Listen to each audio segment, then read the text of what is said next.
Good afternoon and welcome to this week's edition of Halftime Talk, a weekly interview series where we get the opportunity to dig a little bit deeper into some of the trends that are impacting global energy markets. And it's a pleasure to welcome this week Mr. Umud Shokri, Senior Foreign Policy Advisor and Energy Strategist, and the author of the book U.S. Energy Diplomacy in the Caspian Sea Basin, Changing Trends Since 2001. What a 20 years it has been in all oil basins, including the Caspian. Umud, welcome to the show. Thanks for having me, and hope to have a great discussion regarding the last development in energy market. Thank you so much. There's no doubt that we are in a period of time, Dr. Umud, of great geopolitical turmoil. Obviously, at the core of that is Russia's war in the Ukraine. It's certainly causing fractures in a lot of places. What do you take away as some of the bigger new fractures to emerge? You're sitting in Turkey today. Obviously, the balance of literally where Asia meets Europe, the European continent. Where do you see some of the new fractures emerging out of Russia's war in Ukraine? Yeah, the world energy market last year faced with a huge energy crisis. And before that, we have 2 years pandemic, COVID pandemic, and the COVID, and after that, energy crisis. And after that, the last development was, as we mentioned, Russia invasion of Ukraine shows that world the dynamics and the geopolitics of energy are changing, and the diversification of energy resources was the main challenge for energy consumers, such as China, India, and EU as well. And all countries, energy consumer countries, try to revise their foreign policy, their energy policy, and the more focus on energy transition, more focus on own domestic energy resource, renewable energy. And as the main that was certainly the big thing coming out of COP26 last year, wasn't it? November, everybody seemed to be pouring into the energy transition. We had Saudi Arabia identifying 2060 as their net zero, India 2070, China as well. Everybody had, it was the COP26 energy transition bonanza, and then kaboom, it all seemed to crumble very quickly. Yeah, as you mentioned, after the COP, which held in Scotland, all energy consumer and energy producer announced that their long-term plan to overcome the effect of climate change and the decreasing greenhouse emission. But at the same time, we can see during the next months, the energy demand in oil market will be reached before pandemic, and it means that we need more oil. And more oil production, but at the same time, we have to focus on energy transition process. The decreasing the share of fossil fuel in global energy mix. But referring to your question, after Russia invasion of Ukraine, all countries, mainly EU, focus on the diversification of energy resources, trying to find an alternative for Russian natural gas, oil, and coal.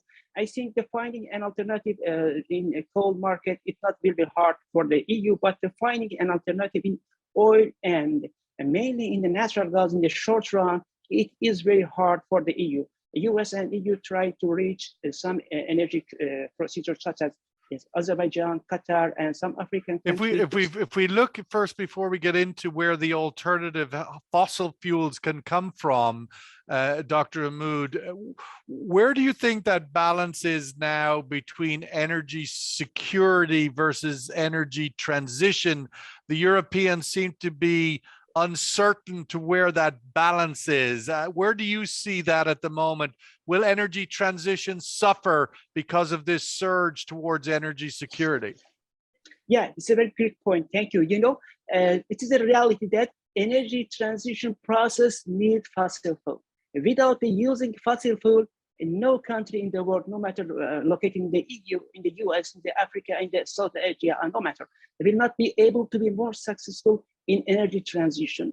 Energy transition needs, it's the time consuming and needs high financial capability and high technology.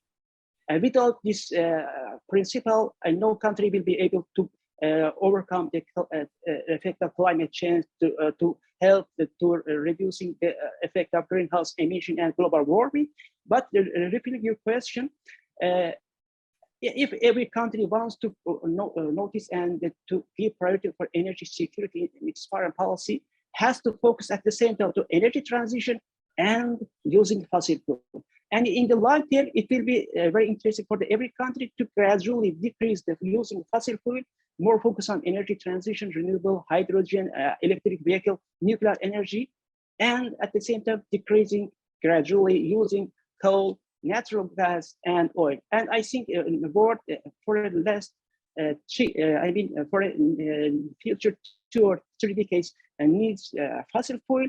But as I mentioned, world and mainly energy consumer gradually has to decrease the share of fossil fuel, and at the same time increasing the share of renewable hydrogen. None of these things, Dr. Umud, can happen overnight. In terms of this push for energy security, where can Europe find alternatives to Russian oil and gas? You have written your book, U.S. Energy Diplomacy in the Caspian Sea Basin.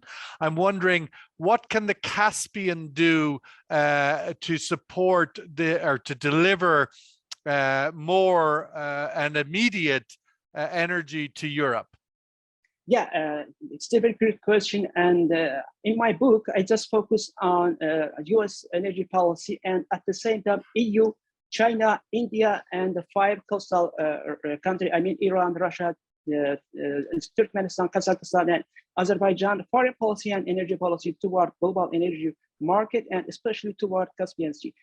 We did see before, Dr. Umud, that US energy diplomacy 10 more years ago in Azerbaijan, it was very strong and muscular in shepherding the Ceyhan pipeline in through Turkey and exporting out into the Mediterranean.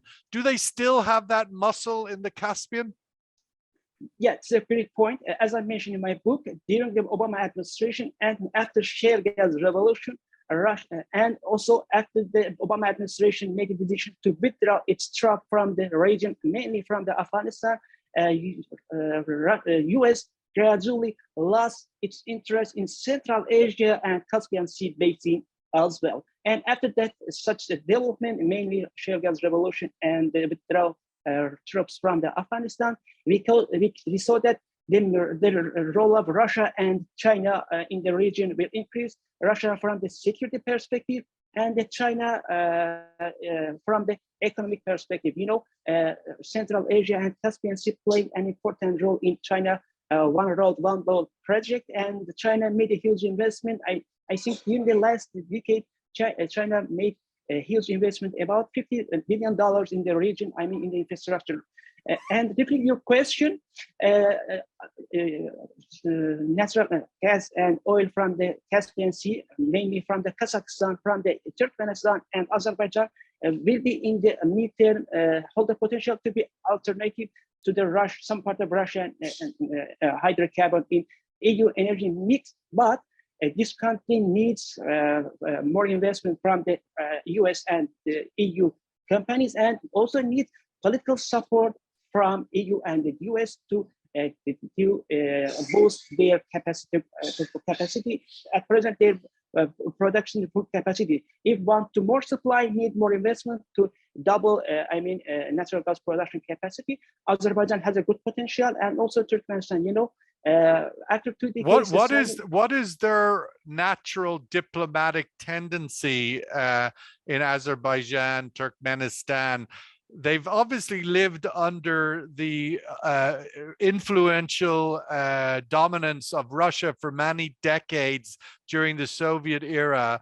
And now, as we emerge, and now with this new fracture in Ukraine, where do those countries want to move? Do they support? Do they engage? Do they want to see Putin and Moscow have a success? Do they want to see this as an opportunity to turn to the West? What do you think they see the diplomatic fracture here?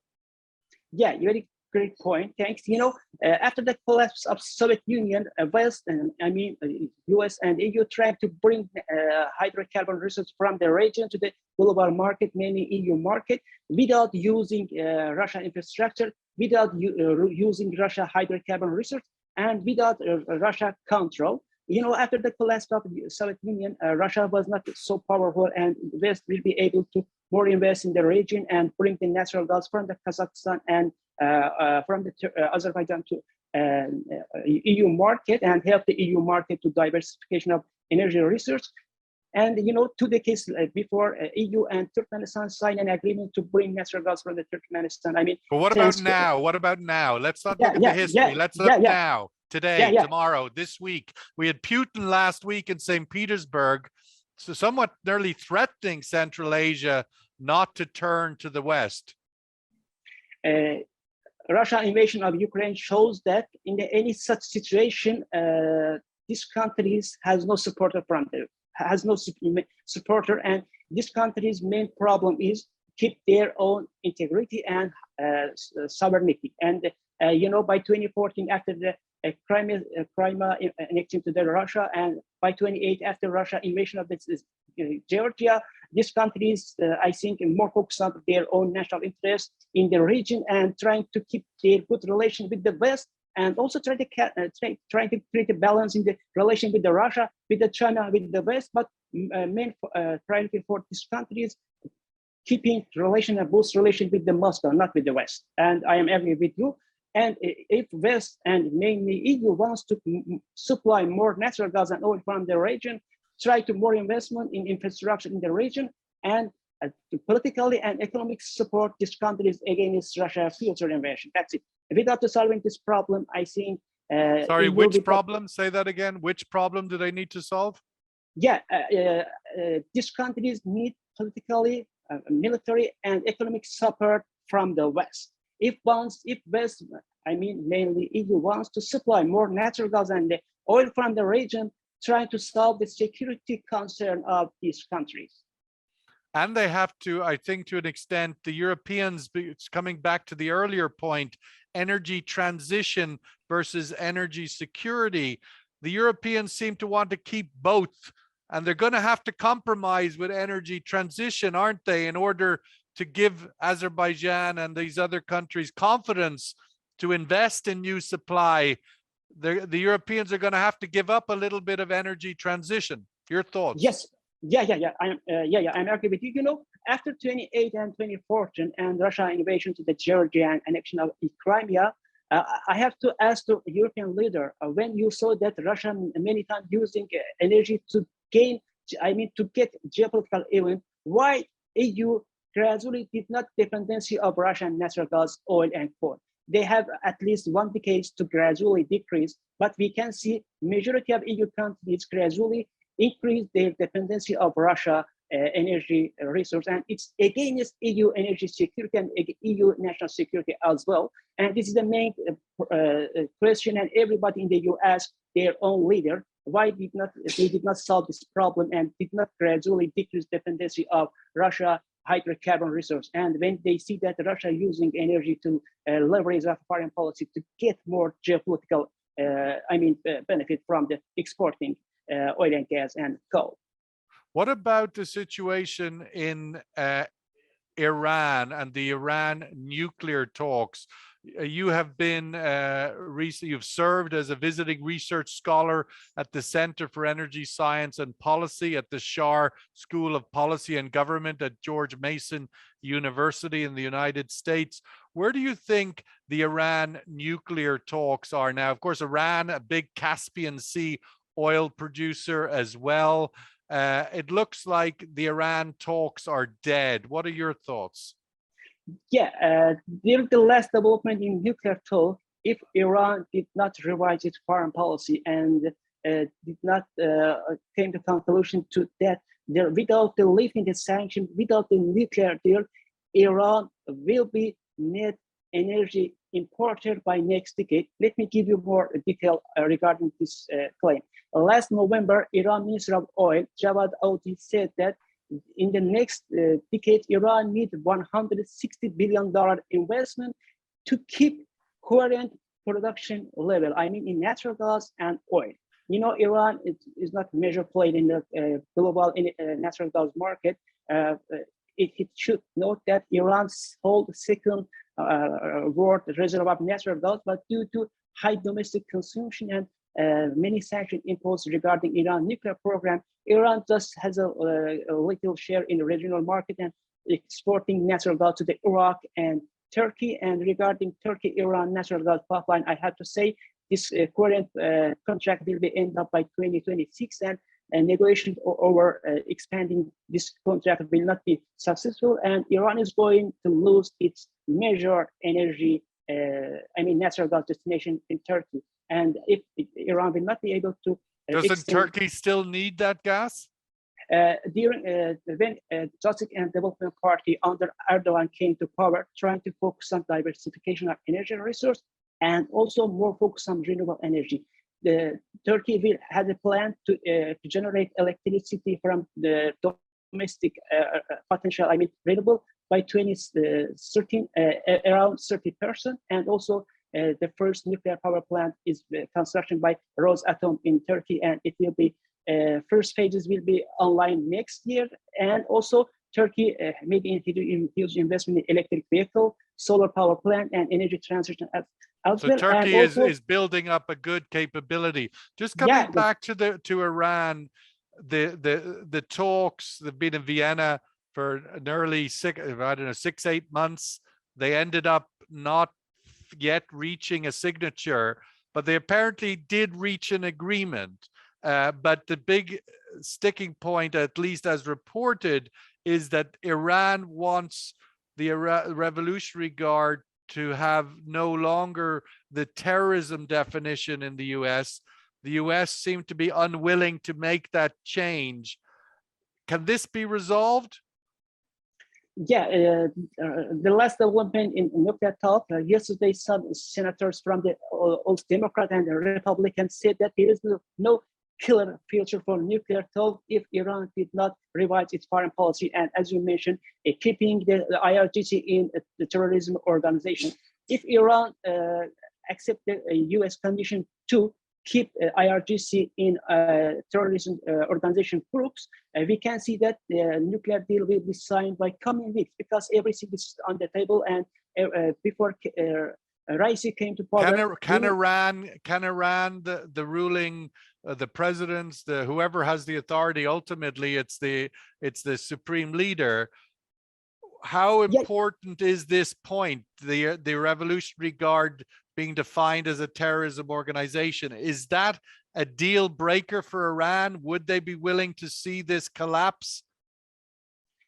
Regarding the effect of the sanction on Iran economy, I have to say Iran economy is in a very dangerous situation. And during the last decade, you can see some protests in every province of Iran, and between workers and people retirees, they are looking to get their monthly payment from the government, and government is unable to pay their salary by every month.